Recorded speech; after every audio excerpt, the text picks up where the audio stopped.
Welcome back to 321 Backlog, the podcast where two recently separated conjoined twins are on a mission to count down their video game backlogs. My name is Alec, and I am joined by James today. James, how are you doing? This is the best day of my life. Is it? It is, yeah. I'm glad you asked. That's so exciting. Yeah, I don't want to go into it at all, but it's definitely up there. I don't want to talk about it. Can we move on? We can. Okay, let's move on. So... You know, we haven't recorded for a minute, and I figured we could maybe jump into a little bit or just segment, if you will, and kind of talk about what we've been playing in our recording absence, what games we've added to our backlogs, maybe a little backlog builders segment. Dealer's choice. You want to talk about our backlog being built first, or what you've been playing recently? Let's talk about what we've been playing recently, because I think we both know. I mean, what it's been. It's the most democratic choice. I've got 83 hours in the last, since Helldivers 2 came out. That's the answer. That's the answer. Yeah. I'm at low 30s, I think. That's pretty significant, though. That's a good bit of game time. It is. Yeah. I played 33 hours to your 83, I said. Yeah. 83. Jason has what, 600 hours? 180 something, yeah. He's always he's for the democracy. So good. That's been our bro gaming nights have definitely shifted hard to Helldivers. Yeah. I mean, it's been which is a good switch. We were doing a lot of Heroes of the Storm. We were doing some other like Raft we did for a bit. We did what were some of the other ones we did? We did some Fortnite. We did Fortnite for a little bit. Did a little Diablo 4 back when it came out. Pal World was happening. Yep. Did you mention that? I didn't. Son of a bitch. There's that first minute. I think Helldivers has been a good push for the bros, for the boys, for Super Earth. For Super Earth. Yeah, it's been playing anything else? So not a ton. I've been playing. I recently modded the ever living shit out of Final Fantasy IX, the Steam version. So there's a lot of PC mods. There's one where they used an AI to generate and make it widescreen because it's an old PlayStation game. So they made just expanded the background using AI, which is pretty nuts. Okay. So now it's full widescreen, fully, and then they also reshaded everything. I think using the same technology, so the game looks a lot better. It's almost like actual PS2 quality. Mm-hmm. And then I added a difficulty mod to it as well. So the game's very difficult now. I've died a lot in it, and I'm not good at it anymore. Yeah. What about you? What other stuff have you been playing? And I've played a little Cyberpunk, just testing it out because I got a new gaming PC. Oh, right on. We've had a lengthy time away from recording, so I have a handful that I've been playing. Give me some big ones. I jumped back into Baldur's Gate 3. I have yet to finish the game. If I hopped on within the next 20 minutes, I would be into Act 3 and seeing the end game. So I am very close to getting that wrapped up after 250 hours between multiple play sessions. I played when the early access came out a couple years ago. Yeah. Put a lot of time into that game, and I just dropped off real hard from that game, and I want to get back into it because it is an amazing experience, truthfully. Yeah, I kind of want to play it more too, because I feel like it was maybe the nights where everybody else is doing something and it's just us, maybe we could try that instead of Helldivers. Yeah, because it was fun playing it with you. We had our character combination that definitely were brothers, but maybe not the same person. Yeah. Yes. Corduroy Troy, and what was your guy's name? Corduroy Troy and what was my name? Shifty. I don't know. Shifty, yeah. Shifty the halfling. Yeah. And Corduroy Troy, the Corduroy Troy. And my longest three. playthrough for canon of our little band of brothers is Wifey, Shifty's mistress, has been on the lookout for him. So I've actually been playing as Wifey, trying to go find Shifty and going through the story. So Sneaky. It's been real fun. Let's see. Other than that, I jumped into a game called let me see if I can pronounce this right. Aragami. Aragami. It's like a ninja stealth game. Okay. I was getting a real urge to play something stealthy. I played this a couple weeks ago. After Metal Gear Solid. Yeah. It was really fun. Short game, basic mechanics and stuff. You can go through shadows and things. Okay. It's real fun. That's a cool looking cell shaded style kind of. Yeah. Like that. Yeah. That's cool. I've never even seen that. I think I'll add that soon to my. Yeah. Is it a controller game? I believe I played it. What did I play this on? What did I use when I played this game? I think I played it on the PC. I cannot remember if I did a controller or not, because it was actually it was actually close to the it was actually Christmas when I played it. I thought I played it sooner than that, but it's been a minute. It reminds me of a game I played on PS1 called Bushido Blade back in. I don't know. I mean, why wouldn't it? It's like a Japanese fighting game, but it's kind of looks good, man. I'm adding it right now to my Steam Deck. Maybe I'll give it a try. Nice. Probably. I got 2 more games because our little break was actually quite lengthy. Yeah. I jumped in for a couple hours of Bramble the Mountain King, which we had talked about possibly covering during our Halloween section, or I think right after. That would have been a great game for Halloween. My goodness. Yeah, I think that's why a dark turn. I think I was kind of holding out for that, maybe. I haven't finished it, so if we ever want to circle back, it's definitely an option. And then the game that I have really been enjoying a lot more than I thought I would is Dave the Diver. That's And I believe we may be talking about that soon. I've put... Do you want to know how many hours I put into this thing? Close to 40. I've put in 38 hours into Dave the Diver, and I think I'm getting kind of close to the end game, or the end of the story, rather. But it's fun. It's surprisingly enjoyable for what it is. So I really do hope we talk about it. It's a fun game. Okay.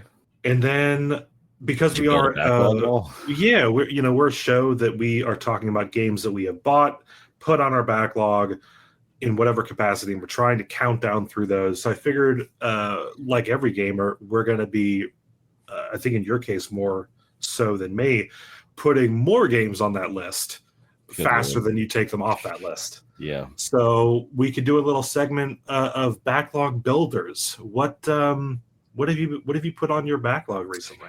So I got it pulled up here. So since our last recording, I got a game called Shatter, which is like a block builder game, or brick breaker game, kind of like block ball, like almost like an alteration of ping pong. I don't know. I used to love those games when I was a kid. I also got Subnautica, which is a kind of a bigger one. I got that around like in February. I don't know a ton about it, but it's like all underwater. I think it's like a base building game. Helldivers, obviously, we got that. I got another one that's called Kays and the Wild Masks, which is a platformer that I believe plays very similarly to Donkey Kong Country 2. Like I think it's almost 1-to-1. I got Cyberpunk.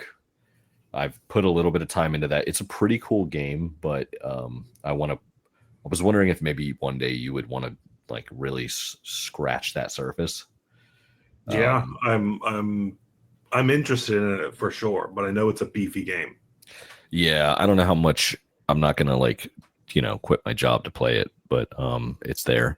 And then I got Darkest Dungeon, which I don't know a ton about it, but it was really cheap, and I've heard a lot of really good things about it. So I figured, Yeah, why not? Just why why not? not? Yeah, what about you? Awesome. You get some new games, bro? Yeah, I think games that we had access to, but I went ahead and made the purchase in preparation for us possibly God. getting into it. Star Wars Jedi Survivors, I got that line. I grabbed the Batman Arkham collection that were on mega Okay, I sale. had those. Yeah, Yeah. They were so cheap. It was like, at like I $5 and I could just think I have it. bought them back then for $5. Yeah. So I got a game called Wild Hearts, which looks It's like an possibly RPG or something, Souls right? like RPG kind of thing. It looked interesting. The trailer hooked me in. Oh, So we might be giving not what that I a expected. go at some point. And then I got, again, all these are mega on sale because I don't like buying a bunch of games all at once. And these are spread over multiple weeks. Yeah, A game called Perception, which I think you and I talked about briefly, where I do you're not recall. playing as a blind woman, and you kind of navigate through like kind of like echolocation, like her cane or something, hitting it, and then the map lights up in a certain way. But if you don't do anything for a while, I Uh, think it starts to go black. So it's a little bit of stuff like that, kind of some horror elements I remember you telling in me there. about this now. I Yeah. felt like I was very disinterested. Yeah. And then I got another base builder game, worker management called Evil Genius 2, which I actually grabbed for $2 and started playing Holy. it almost immediately. So Okay. it's, those types of games never end. You could literally play them forever. So, Right. So um, why play but them yeah, at all? there's a slew of other games that I got for like a couple bucks here, $1 there. The list just way too big for me to go over now, but yeah, it's been a lot. There's so many games out there. It's Yeah, I crazy. noticed there's been a lot more indie games coming out lately too. They're like just flooding in because developers aren't putting out a lot of like Dave the Diver. It might be an indie game, it might not be, but there's not a lot of new games coming out lately. I don't know. There's always something stopping companies from making games or delaying games. And so there's really been a lot Money. of, yeah, sure. It's always money.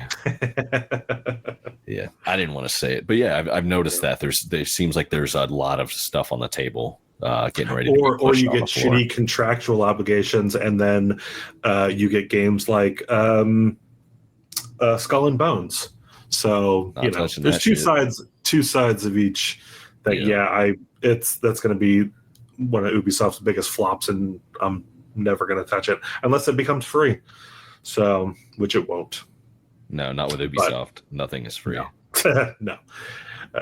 Yeah, I every time I see like an Assassin's Creed game go on sale, I feel like I'm having a fever dream. I'm like, this isn't possible. What's happening? Yeah, except then you realize it's a Ubisoft game from 2008 that is on sale for $30. Right. So Oh man. So okay, yeah, let's get into what we're talking about this week. The game that we've been playing for yeah, the actual episode. yeah, man. What game was that? Do you recall? I do recall it was your pick though. So do you want to take us into it? No, dude, you do it so much better. Yeah, I'll do it. This week we played Ori and the Will of the Wisps. It's published by Xbox Game Studio, developed by Moon Studios. I don't know what the difference is in any of that. Came out on basically every platform. It's a platformer game, like side-scrolling platformer, kind of Metroidvania-esque, just like the last one, if you recall. Got a 9 out of 10 on IGN and a Metacritic score of 90. I also happen to see a 10 out of 10 on Steam, which seems pretty easy to get. I don't know. These people are not very critical of games sometimes if they're a little cute. I feel like when people do ratings, it's rare to me. It seems like it's pretty rare to see like a middle of the road rating. Right. It's either like if they really, really liked it, they're going to go through the steps to say, you know what? Yeah, here, everyone, I really liked it. Let me get my rating out. Or they were so upset. They're like, oh, I got to leave my mark and drag this thing down because it frustrated me so. It's rare. It's like, it's like, nah, it was all right. They're not going to go through the process of like doing typically, they're not going to go through the process of doing a review. So I don't know.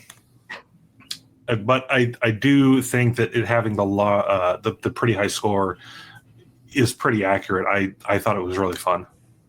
Yeah, I'm glad to hear that. I enjoyed it, but we're gonna get into it a little bit. So we played the first game. I played it a little more than you did, right? Yes, and if memory serves, it was a lot of. I had a rough time that week trying to get those games out because I believe it's the one we paired with BioShock. Yeah. And we tried. It was back when our format was we're gonna like both bring a game to the table and say, all right, we're gonna play both of these over the next couple episodes, and then record. So it was challenging, and I had a lot of stuff going on at the house. But but that said, from what I had played, it was actually really fun. I just didn't have the mental wherewithal to actually put into it. I liked the first game a lot. I know you just said things about it, but yeah, I really enjoyed the first game. So I played this on the Steam Deck docked mode. It's just that's the most convenient. It's a console on my TV. I don't know. That's the way I tend to play. I already own the game on Steam, so that was the easiest. How did you dip your toes into this? What? I bounced around between Steam and Game Pass. So this was on Game Pass. I downloaded and then played a little bit months and months ago. And then my son played a lot of it and got super, super far into it. And then I wanted to start playing, but it gets really hectic out in the living room where the Xbox is. So I was like, all right, let me get it on Steam. But then all my progress was gone. Yeah. So then I had to go and do a lot of it over again. So like the first, couple of hours of the game, I've played a couple of times. But I ended up finishing it. Not finishing. I did not finish this game. It gets very, very hard towards the end. So I think I played a lot of it, a lot more than I did on the Blind Forest. You played 46 minutes instead of 45. Exactly. So, but no, I ended up playing it on Steam on the PC with a controller. I don't think I put it on the deck, to be honest with you. I can't remember if I did or not. But in either case, that's why I just want to. That's what I like about having a console that I can play on PC. The cloud saving is so good, man. Like just to be able to do that. I know Game Pass has that. I guess you probably could have accessed a Game Pass save on your computer. Now that I think about it. Oh, you know what? I probably that might have been an option. Yeah. Huh. I didn't Shit think like about that. Is pretty substantial now, man. It's pretty cool. Yeah. And apparently now there's I don't have a PS5, but you do. Have you looked at the Portal? Because apparently there's like their handheld version. Yeah. But it's specific to PlayStation. So is it worth it? I don't know, but it's something that you can link your saves, or it does something with the PS5. So you can stream your PS4 or PS5 to your PC. Oh. Or your Steam Deck. So I like the idea of the Portal, but it's a lot of money for something that essentially I already have an expanded version of it. Right. And I think a lot of people maybe don't realize that. You can also, like, if you've got the Backbone or one of those versions of it, you could use your phone and do the same thing. Like I can stream my PS5 to my phone. We live in an era. Right on. So that's how we played. Let's get into our regular stuff here. Graphics, sound, all that good stuff. Juicy meat of it. Graphics and art. I think it was pretty similar to the first one, which I think we gave really good scores for. Yeah. Yep. It was maybe a little bit of an enhancements, or just because there was a couple years in between releases. So it made tiny improvements, but I think all in all, it was pretty comparable to the first game in the series, and I think it was great. I do too. I played it on a OLED TV, which really makes like the colors pop hard on it. I think we also had like the colors were set to more warm or something like that. I don't know. It's cool to see like the insane contrast of how bright Ori is in this game versus like some of the darker backgrounds, especially when you get into the spooky area. Right. So yeah, it was a beautiful game. I think we've already said a lot about that, and I think anyone listening to this is probably at least familiar with how it looks. If you're not, what are you fucking doing? And it's a very aesthetically pleasing game. Just everything about it. I don't know. It's good. That's really good. I think this would have been a complaint earlier on, but as I played more, I started to understand what was happening on the screen. But the screen does, from time to time, get very busy with some of the animations. Yeah, absolutely. And I'm not used to that. Or games that do get really, really busy on screen, I don't tend to like it because it gets a little too overstimulating, too much happening on the screen, and I get confused at where my hitboxes are and all this. So once I kind of figured out how the game manages that, like Ori, for example, and this maybe because I'm playing on LCDs, bright room, whatever it is, certain things, Ori's like glowing like a lot. And sometimes it got a little confusing trying to figure out where Ori was versus where Ori's aura, the glow around her, I can't remember it where it fell. So that's one little thing I'll notice, but that honestly could be down to the tech I'm using. I feel like this would look absolutely stunning on OLED, which I don't have anything OLED. Yeah, if you're playing this game at less than 244 hertz, then I don't even know what to fucking tell you, bro. Yeah.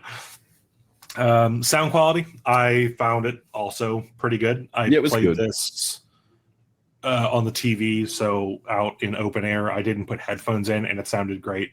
Yeah, I have a sound bar. I don't have like crazy surround sound, but it was good. Right. I do want to say, and I think I've mentioned this on like 50% of our episodes, the game just like games don't really have very memorable music anymore. Like, do you remember? Like, I don't remember anything like sound wise of it. I just remember it was like semi-atmospheric and calming. Yeah, but unless it was like a dramatic thing, but I don't remember. Like, I wouldn't pull up the soundtrack of this to like take me back, you know, like maybe if I was working on something and I needed like, you know, like ambiance music or something, but I wouldn't like, this isn't like, I wouldn't put the CD in the car if I'm going on a first date to try to impress somebody. Yeah. You know, and I'm not very good with judging musical scoring for games. And at face value, I think one comment I would make would be some of our older games that had music that has become so iconic, like Zelda or Super Mario or whatever it is. I don't know. I feel like, and I don't want this to come across strange or weird or negative in any way, but like there were obvious limitations to what you saw visually and graphically. So it gave a little bit more room for the scoring, the musical scoring, to come in and shine a little bit more, right? So I think that's kind of how I'm seeing is that they were kind of almost on like level playing fields, right? So we were limited on what we could see. We were limited on what speakers and things they could actually produce tonally. Both could have their own time to shine, but when you come into these newer games, there's so much going on that we can just so much going on visually that I don't know if there's as much room for your run of the mill score to really shine through.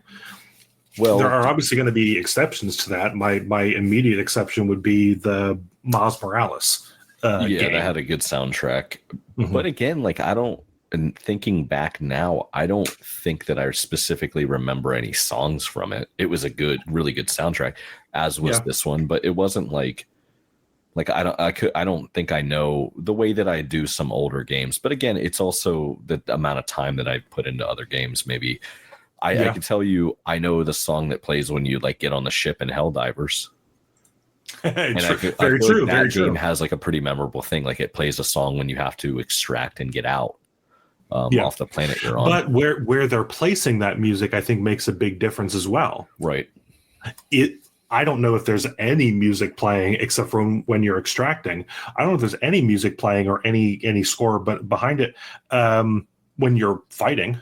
Maybe not. Because the focus is now moved fully to what you're seeing and what you're engaging with via your controller. And the memorable music they put on a loading screen. So that's the only thing you can really take in. Yeah, that's true. So valid. I definitely think that I think you make a valid point. I think there's just something to also keep in mind with like what music alone has to kind of compete with to a certain degree. Right. So, all right, everybody, welcome back. No, hey, this is great discussion. I know. I really didn't think we could talk about sound that much for this game. That's wild. We're both I've actually got you mind if I open an Excel spreadsheet on screen share real quick? I've got a whole dissertation to go over. Voice acting. I put ha ha ha because it's your favorite. I just put hashtag round two. Yeah. We got.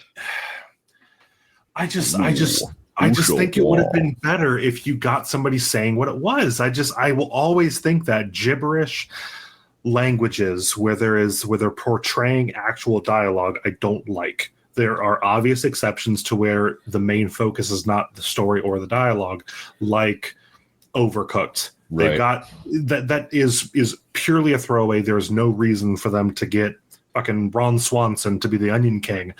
There's no reason.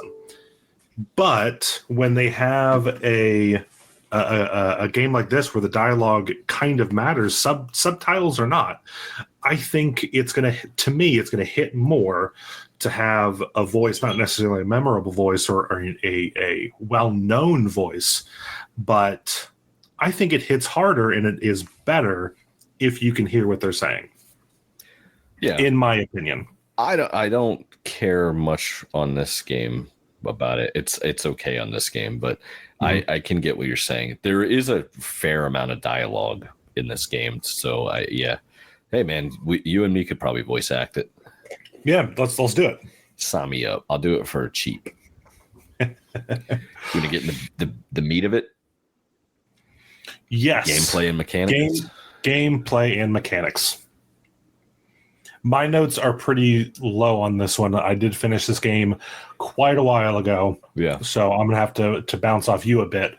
Okay. But from what I remember, it is a fun game and it gets very challenging. Yeah. And like most platformers do, and there gets to a certain point where it may just be my inexperience with some of these newer platformers versus like your old Mario games or something. I think my level of expertise is not quite there for some of those like towards the end of the game mechanics that you have to do. And also when it comes to some of the puzzles and stuff they had, once you start getting into like trying to solve things and interact with things in a series of events where you're dealing with stuff that's like off screen, that gets really hard for me.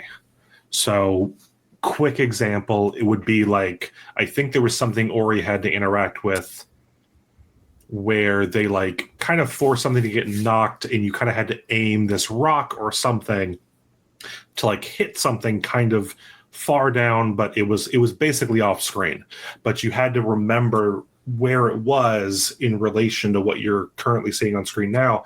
So you would interact with this large object to have it fall, and it would fall off screen, but you'd be aiming for something that you couldn't see. I don't remember that, but it was very close to that big bird. Mm-hmm. It was near that general area.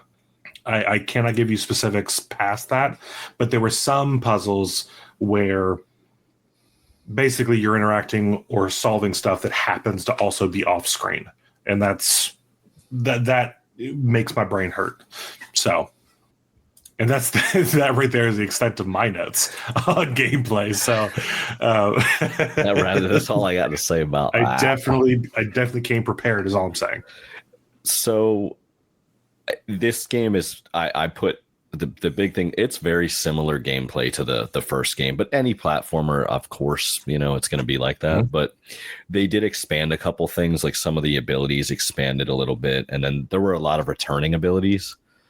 Yes. They kind of revitalized the skill menu. I put in the chat there's probably no point in even showing you it. If you scroll up a little, there's like the kind of the new skill menu, I guess. It's different, and you have like a currency in this game to buy. It's not just, there's actually like a salesperson in the game that will sell you things and upgrades and stuff. It's kind of like an extension of the previous game. Right. So just kind of like a more of the same, but in a different way, where you're grabbing like a different coin or currency and you have to trade it to salesperson. You can't just go in the menu all the time and buy things.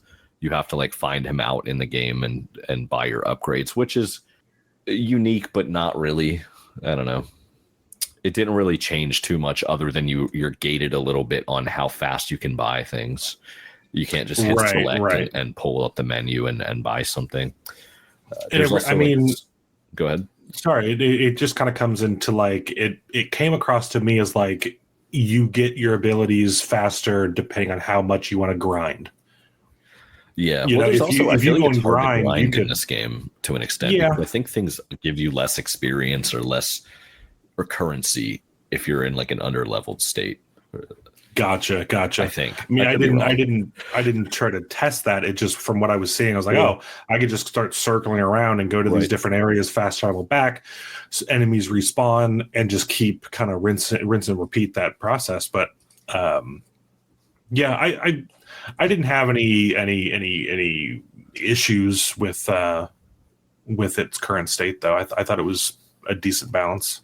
It was a good way to like revitalize it without it making it the exact same game with a new setting. It was, at least they did something to improve it some. They also did more side quests in this game. I don't remember there really being any in the first game, but there's like almost a town that you go to where there's like, families and stuff like that you can help by contributing either, again, like another currency, a secondary currency you can contribute and have people like have their home built, I believe, and stuff like that. And then there were gauntlet fights. That was new, where you get like almost like a longer battle where they just throw like waves of enemies at you. And I can't remember what you get, like an upgrade of an ability or something, but you get something specifically related to battling. I remember wanting to do them, but they were difficult because I think I was a little bit lacking in health and stuff at that time. Right. I did a couple of them. I kind of remember what you got as well. I don't remember. It's okay. Yeah. Oh, and then another big thing, they put autosaves for Alec. And I really appreciated it. Yeah, it was funny though, because you were saying you got further in this game, and you were saying that was one of the things that would have made the game a lot more accessible and something you were used to. So, yeah, I did still run into some issues. Yes, it auto-saved. Yeah, you got autosave wrecked. However, it's still Metroidvania-esque, where you die, not taking a save into account. Also, when you come back into the game where you respawn, it's like proximity based. So from where you died, you'll come in near that and kind of like rinse and repeat. Maybe it might be shifted a little bit, but I think I messaged you. I got into this cycle of, I was at the top of this massive crater, going into it was just one of those sections where you could kind of bounce, down gradually or go straight down, hundreds of feet in Ori terms or whatever, way off camera, into a pit. And basically I was at the top of this and I got knocked down. Yeah. And I couldn't recover. I got all the way down into a swarm of enemies. And what became the problem was what happened was the cycle of dying and reloading in, it didn't give me full health. It gave me close to what I had, I think, and it didn't give me full energy. I can't remember the exact parameters, but it wasn't enough to get out of it unscathed easily.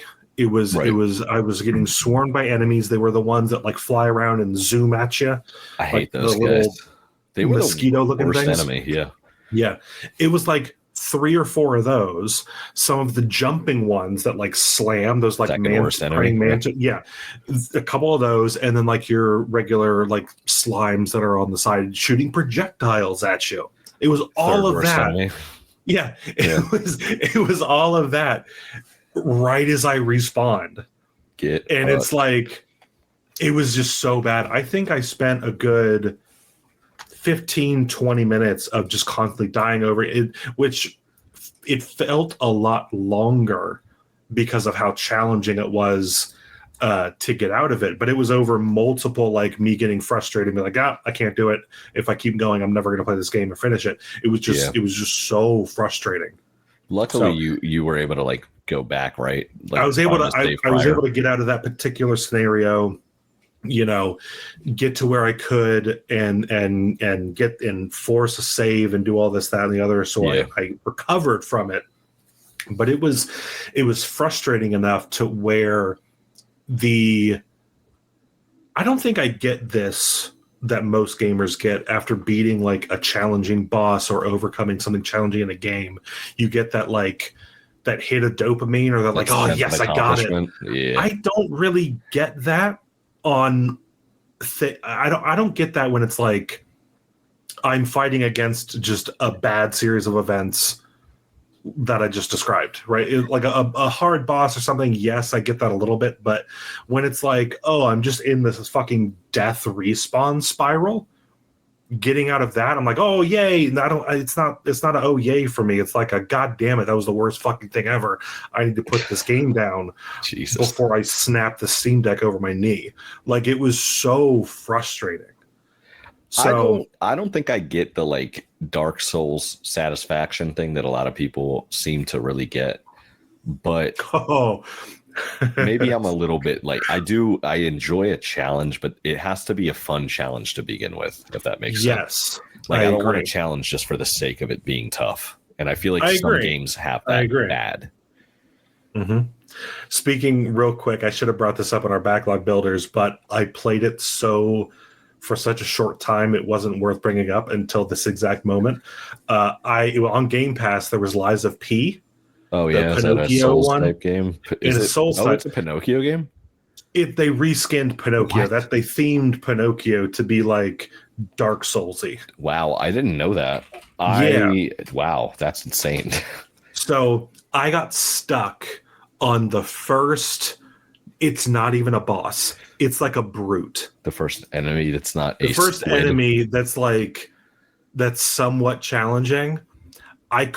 Which is like 10 minutes into the game. I couldn't beat it. I could not do it. And my goodness, for anybody that played Lies of P, it's like when you're still at like the train station, and it's like this. It's like a large like mechanical policeman that's like maybe 8 foot tall or something. I'm looking at a picture of it. Yeah, big and brutish. I don't even think it was named. It's like not a named thing. It's just like, oh hey, here's the next big challenge. Make sure you know how to dodge. Like that's it. I could not beat it at all. Well, in your defense, he's not a real boy. He's not a real boy. So anyway, yeah. Fault. So I anyway, back to what we were talking about. I don't. When we go into these like death respawn spirals, there's no sense of like accomplishment because I feel like it's just I don't even know what to call it.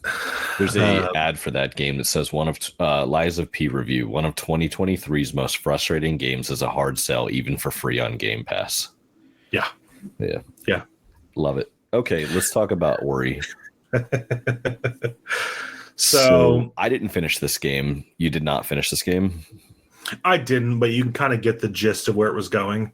Yeah, I feel like it's very predictable. I could be wrong, but I have like a theory on I might finish this game one day, but I just put it down because the game wasn't overly difficult for me. I put it down because I was like, okay, sure.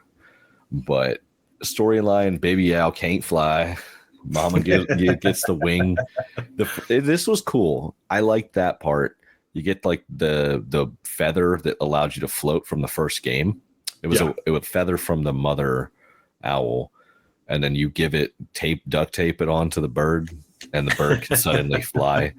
It was cool. It was a really cute thing. I liked that you had like the returning characters from the first game helping a lot, like the kind of like monkey spider, not a spider monkey, helping out a lot. Gummo, yeah, that's it, man. Yeah, helping out, like lifting logs and just generally making weird bodily movements.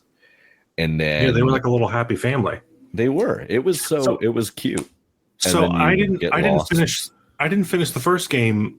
Yeah. And I don't know if we talked about it. So in the first game, that like weird owl creature. Yeah. But not the owl, but like the thing that was like Ori's surrogate mother died, right? Yeah, I think so. I don't remember. I don't know. But then they came back, so I don't know what happened from the end of Ori 1 because I didn't finish it. I don't think we discussed. To Ori 2, everybody's back and good to go. So I guess whatever corruption or whatever happened in the Blind Forest got rectified. I guess so. I don't remember. So I don't know. Whoops. That's a little bit I wasn't sure about. Yeah. I'm assuming there's some. Well, here that just plays into it a lot. Like I feel like no character has permadeath if they're a good one in this game, and that's why I was like, okay, this ending is like it's probably predictable. I don't know how the game ends. We don't have to even try to like throw predictions out there, but no, let's predict it. So I feel like, shall we? I feel like we can. Little baby Al basically gets stomped to death. I think, right? So yeah, so you're on a quest to recover your baby owl. Yay! That got lost because Ori was fucking around and then found out. So they get separated, lost, and then there's a show that did this. And then you find the baby owl, and they immediately get bludgeoned to death. There was a show about that? No. So, what was... Okay, no, we're going to go on. Hashtag TangentCast. There was a show years ago. Oh, God. Where the premise was one day all electronics ceased to work around the globe. So nothing electronic would function. And that was the premise. And like the US broke up into big factions, and it was this long quest for this girl to find her brother, go on this long journey, and then on the last episode of the first season, they find the brother, and he gets bludgeoned to death by a giant bird. No, and then story reasons, the electricity comes back on, allowing like car batteries to work and whatever. Oh my God. One of the military peoples has a fucking like Black Hawk helicopter and shoots the brother like 1,000 times as he runs by, and it ends the fucking series or the season that way. So they spent like 20 episodes finding this little shit, and they get him, and then he like goes in with like a machine gun shooting at the helicopter, and then just gets torn apart with bullets. I think that was Game of Thrones. That was on cable television.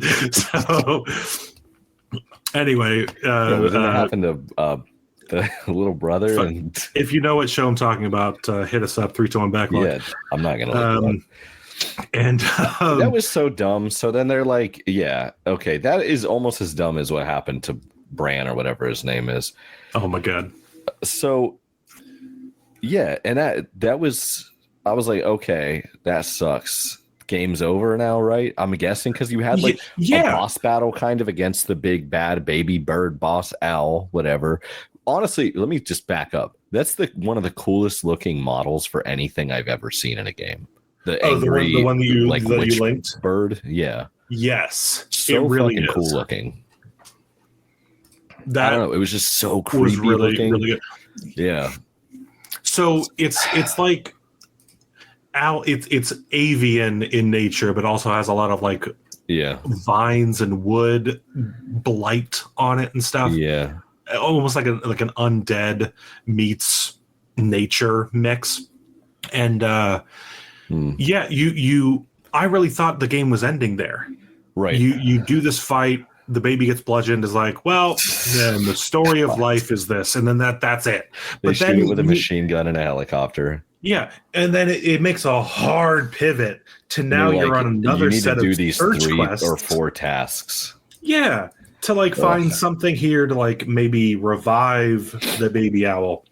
And They I don't think even I found explicitly one, and say then that that, was but it. it's like, yeah, to bring light back. Yeah, yeah. I think they're using light for like life and souls and all that shit. But yeah. So once it was like, oh hey, you have to go and find all this other stuff now, my interest fucking plummeted. spiraled Dude, downward. yeah. So me too. That all occurred, and they're like, you have to go find these 4 things, and they put them on the map for you of where you need to go. And they're like, you need to find and do these 4 basically dungeons or tasks. And I was like, no, I don't. You don't fucking know how uncommitted I am to this right now.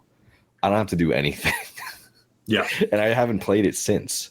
Yeah. And it sucks because I enjoyed everything about the game up to that point, and I really, really loved the gameplay so much of this one. Like the new weapons you had, like the skills you get, the expansion of everything was 10 out of 10 for me. And then I just wish they would have played it in a little bit of a different way. I think it would have been more fine. But I think they would have been a lot better if they made that an ending boss fight. And if successful, the bird lived or whatever, then you can introduce new mechanics. If you wanted, roll credits. And then if you wanted like to wrap up like an end game kind of thing, similar to what Sea of Stars did after credits roll, there's more stuff, right? You could then go and find the 4 things as like a post-game content. But for a self-contained story, I agree. I think everything was fantastic up until that point. Yeah. That was it for me, man. And I feel like, so I could be wrong, and I'm really sorry if somebody's like a big fan of this game and they know it front to back. I feel like just generally the way things seem to go in this game, you revive the baby bird, and then in some way that mother owl, big monster witch owl thing is like maybe the baby bird's mom from the first game reincarnated as evil or something, and it comes back and fucking mends the broken wing. I don't know. Again, I could be wrong, and maybe that's the predictable thing, but it's like it just feels like that's what's going to happen. And if it does, I'm content with it to not play it again. And if it doesn't, I don't even care to know. Don't tell me. Hit me up on Instagram, Twitter, X, and YouTube and let me know. Don't look up the ending. I'm doing it right now. Son of a bitch. No, the first article is like 50 fucking paragraphs. I'm not reading it. So yeah, I think it just went a little too far. I think it some of these games when they design some of these games and how the progression kind of plays out. We had the similar thing on Death Stranding. Once you get to each section, it's like there was that once we got out of chapter 3, I think it was, and into 4, where you start having to connect more people. After coming off of like, okay, you have to meet these 3 different people, then for each one, then you have to do like multiple tasks for them. We got all that done and then got to the next section. It's like, oh, hey, we got to go meet some more people. And like we thought we were going to have to go do more fetch quests, and it didn't do that because they were smart enough to know, okay, we gave them the slog. Now we're going to pivot back to something a little bit more passive and let the story continue. I feel like that's where that's where they went wrong with Ori and the Will of the Wisps, was they just put too much in there. Yeah. That took away the enjoyment of playing this game for like the caveat of it being a Metroidvania, somewhat of a linear progression of story, right? You got to get to this person and then unlock this thing, then that person unlocks this thing, and so on and so forth.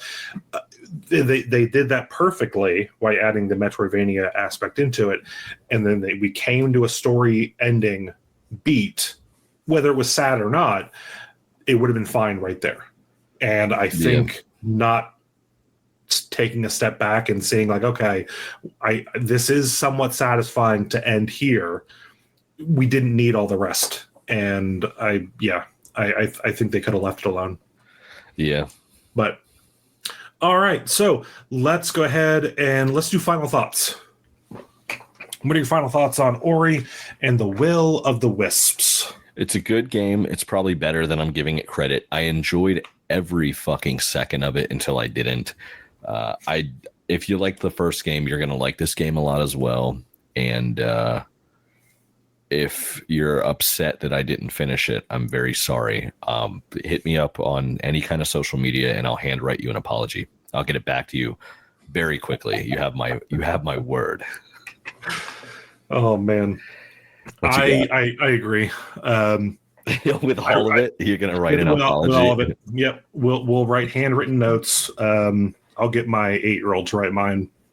And no, I think it was really good. It's I'm not a big more of a skill level thing. I'm not a big platformer Metroidvania player, but this one was enjoyable up until the point where it got tedious for me. I mentioned before, once I got to that ending story beat where I think it should have ended, it became daunting seeing the rest of it open up on that map. I was actually like, my stomach sunk a little bit. I know, it was like I would have been okay if they made the game longer by padding it out prior to the false ending of it. Right. But I would have been completely fine with that. And I understand the game would have been too short if they didn't pivot the way that they did. But when I saw that and there was so much more shit, I was just like, nah. nah. I also, because I have kids and it's hard to find games that may be appropriate or Helldivers. I considered it for a minute. No, this is a game that I think is okay for pretty much all age groups. As long as you're okay with watching baby owls get stomped into the mud. Yeah, if they are able to hold the controller and kind of keep track with like the mechanics of this game, so you're maybe 5, 6 and on. I think this game is fine for kids. So I've been trying to be conscious of that as well, because I'm looking for games that I can play with my kids as well, or that I'm okay playing in a space where they're hanging out. And this one checked all those boxes. So I wanted to call that out as well. So yeah, I think that's a good place to end it. Solid. Right on. So I hate doing this at the end, and I meant to do it earlier, but I forgot to mention we got an email. Yeah, we got an email, bro. Yeah, we're like a real fucking podcast. Yeah. Now the fun part is they emailed. We got a lovely email. Let me pull it up. So we got an email from Nick over at the Smashing Game Time podcast, another video game podcast. I believe they're a backlog one as well. I actually hopped in and listened to a couple of their episodes. Really good show. And he wrote, just wanted to thank you guys for some awesome podcast episodes. I love the Inside episode from a few months back and really enjoyed the Cocoon episode. Keep up the awesome work. Nick, thank you so much. That was actually amazing. Sorry that I completely missed that email after probably 6 weeks. And by the time this comes out, it'll be another couple months. So I wanted to give that shout out. We're trying to do better about staying engaged with the people that hit us up. And you know what? we're getting it. I just wanted to bring that to the table. It was really, really awesome. I was so excited when I saw that. I always appreciate input on what we're doing, even if it's that was positive input, but I'm good with any input. I always appreciate it. It's good to hear from people. So yeah, thank you. But yeah, it's to show our thanks. I mean, hey, go check out Smashing Game Time. It's a fun time. They cover lots of other games. They cover I think they've had a couple episodes where it's like outside of one game, like a top five or things that are happening in the news. I think they record every week, so they're a little bit quicker to respond on things that are happening in the video game space than we are. But it's a real fun time, so go check them out. So wrapping that up, what's our next game? Actually, no, I know our next game. Tell me. So lay it on me, Poppy. So actually, our next game is going to be Rise of Industry, which I think you're a little hesitant about. I think you're going to be taking a week off. Yeah, I'm going to stretch while my I legs. invite. We're going to have a guest on. Very excited about it. So check out that. I'm going to be joined by a friend of mine, Matthew. He's going to come talk to me about the Rise of Industry game and games in the vein of like strategy and tycoon games. So check that out. That'll be our next one. And then James and I will return after that. So no, but you and I, since you're going to be gone for the next episode, what we could do is go ahead and toss out what you and I will be playing and talking about next for the episode after next week, which is actually going to be Dave the Diver, which I mentioned earlier in the episode. Yeah. But yeah, we're going to take a crack at Dave the Diver. So it's a fun game. I'm hoping you really like it. So it'll be fun. See. Yeah, I don't know. Yeah. You told me to go into it blind, so get ready. Oh, that's for anyone who hasn't played this, honestly, just go find it wherever. Don't even look at any of the art. Just jump right in. Yeah, and play it. It is a fantastic time. This game's been out for a while on a lot of consoles, but it just came out on PS4 and PS5. So I think there's going to be a lot of shit coming out about it again, because I know a lot of people are docked in on the Sony era and not getting in the PC and the Switch and whatever other consoles it was on. So yeah, it's going to be it's very exciting. It's an old game to maybe some, but it's very new to some others. Right on. Yeah, it'll be a fun time. Check it out if you haven't already. Try your best to go into it blind. From what I've played so far, it is a hoot and a half, if I dare say. It's a real fun game. Very funny. I'm super excited for you to hop on. So yeah, I hope. All right. We can be found on our link tree, linktr.ee/321backlog, X, TikTok, Instagram. Hopefully TikTok's still around by the time this comes out. Whoops. We're going to be pausing our Patreon while we do some restructuring. So keep an ear out for that. Patreon 2.0. Yeah, we're gonna take another crack at some other content. So stay tuned for that. And we'll make some announcements later on once we get that sorted. Other than that, thanks for listening. That's going to wrap it up for us. Good day. Bye, guys.